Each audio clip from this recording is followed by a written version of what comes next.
అమ్మాయిలు పుడితే ఇలా, అమ్మాయిలు పుడితే అలా అని చెప్పేసి చాలామంది చాలా రకాలుగా మాట్లాడుతుంటారు ఫ్రెండ్స్. ఈరోజు నేను అమ్మాయిల విషయంలో ఒక చిన్న టాపిక్ మీతో షేర్ చేయబోతున్నాను. అసలు మన సొసైటీ మారింది, అంటే మన జనరేషన్ మారింది. ఒకప్పుడు ఆడపిల్ల వద్దనుకొని అబార్షన్లు చేయించుకునేటోళ్ళు, ఆడపిల్ల అంటే బరుగు ఖర్చులు అనుకునేవాళ్ళు. కానీ ఇప్పుడు ఈ జనరేషన్లో మేబీ ఒక 80% మారిండు, ఒక 30% అలా ఉన్నారేమో అనుకుంటున్నారు కదా. నిజమే, ఒక 30% ఇప్పుడు కూడా మన జనరేషన్లో అలాంటి మనుషులు మన మధ్యలో ఉన్నారు. అసలు నాకు అర్థం అవటలేదు, వాళ్ళకి అమ్మాయిలు పుట్టలేదనో, లేకపోతే వేరేళ్ళకి పుట్టిన తర్వాత అది చూసి ఓరవకనో, లేకపోతే వాళ్ళ ఫీలింగే అలానో కానీ తెలీదు. కానీ నా విషయమే చెప్తాను, నేను వేరేళ్ళ ఎగ్జాంపుల్ ఎందుకు. కానీ నాకు పాప పుట్టినప్పుడు ఒక పర్సన్ ఉండి, అసలు మా పాపను చూడడానికి వచ్చినప్పుడు తను అంటారు కదా, నోరుతో మనం మంచి మాట్లాడకున్నా పర్లేదు, చెడ మాట్లాడొద్దు అన్నట్టు.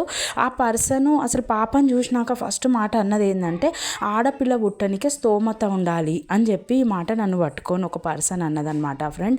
ఆ మాట విన్నాక నాకు అసలు చాలా బాధ అయింది. నా వరకు నేను ఎన్ని మాటలను వింటా, నా బిడ్డ మీద ఆ మాట అంటే ఆ పర్సన్ వచ్చి నా ఇల్లు పోషిస్తుందా, ఆ పర్సన్ వచ్చి నా పిల్లలకు కానీ నాకు కానీ ఒక ముద్ద పెట్టి మమ్మల్ని బాగా చేస్తుందా, ఆమె వచ్చి ఆ మాట అన్నందుకు నాకు చాలా కోపం వచ్చింది. అప్పుడైతే ఒకటే అనిపించింది, తనకు అమ్మాయి లేదు కదా ఆ మాట అన్నది. కానీ ఆమె ఆ మాట అన్నప్పుడు మాత్రం తనకు ఆ మాట అన్నా ఎందుకు, నీకు మీ అమ్మ నాన్న కూడా స్తోమత చూసే కన్నారా, మరి నీకు స్తోమత లేదని చెప్పేసి ఆ మాట అంటున్నావా వేరేళ్ళకి, లేకపోతే అందరూ స్తోమత చూసే నీలాగా ఆలోచిస్తే ఈ భూమి మీద మనం ఉండకపోతుండే.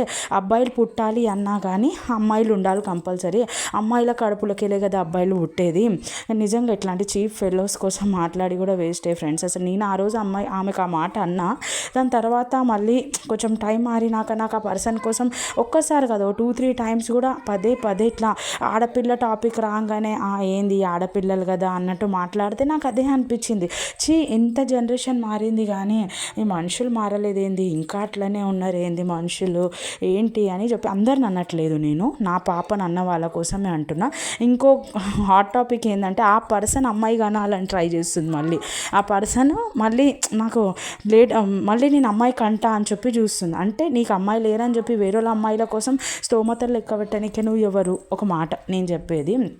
నెక్స్ట్ ఏంటంటే, నిజంగా ఇట్లాంటి చీఫ్ ఫెలోస్ ఉన్నందుకే మన సొసైటీలో ఆడపిల్ల కోసం చూసే దృష్టి వేరేలాగా పోతుంది ఫ్రెండ్స్. అసలు వాళ్ళ ఇంట్లో కోడళ్ళైన ఆడపిల్లలు రారా, వాళ్ళు కానీ మగపిల్లలకైనా ఆమె ఆడమే కాదా, అసలు ఆడోళ్ళకే శత్రు అన్నట్టు ఒక చిన్న పిల్ల కోసం కూడా అట్లా మాట్లాడితే నాకు చాలా అసలు మా పాపకు ఆ మాట అన్నప్పటి నుంచి ఆమె స్తోమత ఇక్కడికి వెళ్ళి ఎక్కడ పోయింది అది చూస్తేనే నాకు షాక్ అనిపిస్తుంది. అంతకుముందు తన బెటర్ పొజిషన్లో ఉండేనేమో, కానీ మా పాపకు అన్నప్పుడు నుంచి నిజంగా నేను అంటున్నా ఫ్రెండ్స్, ఆమె స్తోమత ఎక్కడి నుంచి 100కి